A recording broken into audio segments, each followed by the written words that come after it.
আজ আমি আপনাদেরকে বিশেষ গল্প বলতে যাচ্ছি। আজকে আমার গল্পের নাম হলো মোর।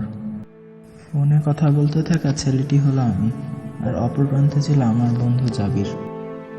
জাবিরকে আমার ছাদে আসতে বলি। জাবির একটু কাজে ব্যস্ত থাকার কারণে ছাদে আসতে একটু দেরি করে, কিন্তু জাবির এর জন্য আমি এই অধীর অপেক্ষা করি।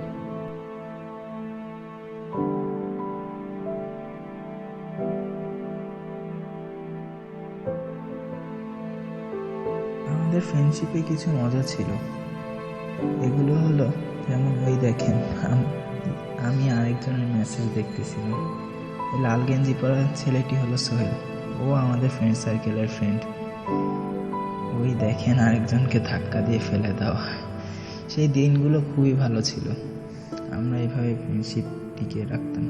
খালি ভালো স্টুডেন্ট ছিল, ও এসেই চলে যাওয়ার কথা বলতো, খালি কোচিং করতো, ও আসলেই খালি চলে যেত।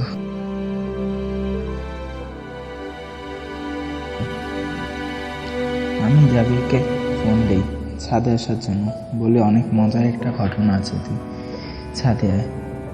জাবির একটু পর ছাদে চলে আসে। আমি ছাদে আগের থেকেই অপেক্ষা করতে থাকি।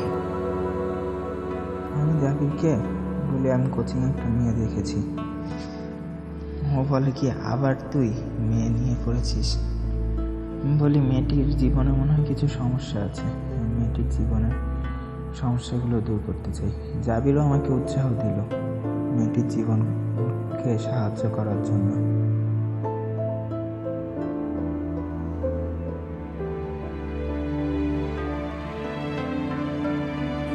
আলিফ জাবিরকে আমার কথা জিজ্ঞাসা করে, তখন জাবির পুরো ছাদের ঘটনাটা খুলে বলে। আলিফ ঘটনাটা শুনে খুবই শক্ট হয়। সারাদিন মেয়েটির সাথে কথা বলি, মেয়েটির সাথে চ্যাট করি, মেয়েটিকে সেলফি তুলে পাঠাই। সারাদিন প্রায় অনেক সেলফি আমাদের শেয়ার হতো, মেসেঞ্জারে খালি ফটো আর ফটো শেয়ার হতো।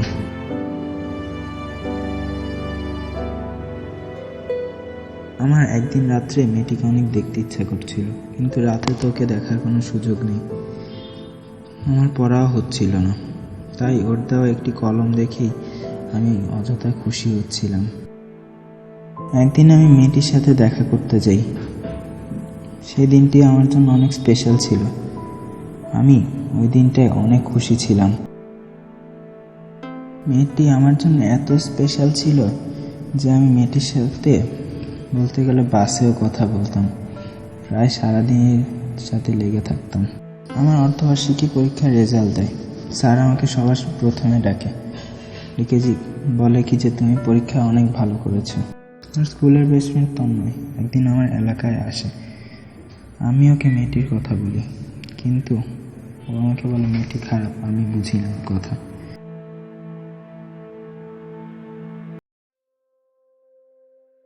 কিন্তু একসময় সব কিছু বদলে গেল। আমি মেয়েটিকে ফোন দেই, মেয়েটি আমার ফোন ধরে না, ধরলেও আমাকে অ্যাভয়েড করে। মেয়েটিকে আমি মেসেজ পাঠাই, মেয়েটি আমার মেসেজের রিপ্লাই দেয় না। সেটি আমার অনেক দুঃখের সময় ছিল। আমি দুঃখিত হয়ে সিঁড়িতে বসে থাকি, ওর মেসেজের জন্য, ওর ফোনের জন্য আমি অপেক্ষা করতে থাকি। সারাদিন প্রায় অপেক্ষাই করতাম, পড়াশোনা আমার একদম হতো না। সোহেল আমার সাজেশন দেওয়ার চেষ্টা করে, কিন্তু আমি ওর কথা বুঝতে চেষ্টা করি না, আমি ওকে অ্যাভয়েড করি। আমি এখনও মেয়েটির জন্য অপেক্ষা করতে থাকি। আমার পড়াশোনা একদমই হয় না। একদিন পরীক্ষা হলে স্যার দেখাদেখি করতে যাওয়ার সময় ধরে ফেলে, আমাকে লাস্ট বেঞ্চে পাঠিয়ে দেয়। সেটি আমার জীবনের সবচেয়ে খারাপ পরীক্ষায় ছিল। আমি ডিপ্রেশনে আক্রান্ত হয়ে যাই, আমার কিচ্ছু হচ্ছিল না আমার দ্বারা। স্যার আমাকে খাতা দিয়ে বলে তুমি ফেল করেছো। আমি একটি সুযোগ চাই স্যারের কাছে, কিন্তু স্যার আমাকে কোনো সুযোগ দেয়নি।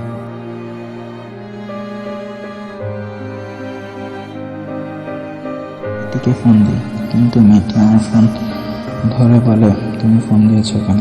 আমি ভেবেছিলাম মেয়েটি আমাকে সাহায্য করবে, কিন্তু করে না।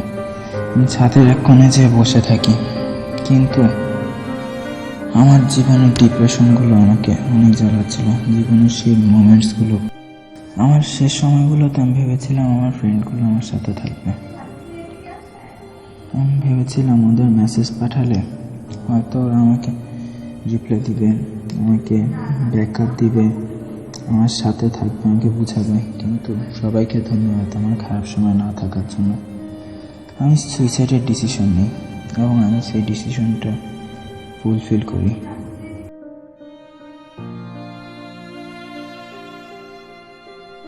ওরা পরে পেইনটা রিয়েলাইজ করে, ওরা পরে অনেক কাঁদে, কিন্তু তখন তো আর কেঁদে লাভ নেই, তখন তো সব কিছু শেষ হয়ে গেছে, আমিও আর নেই।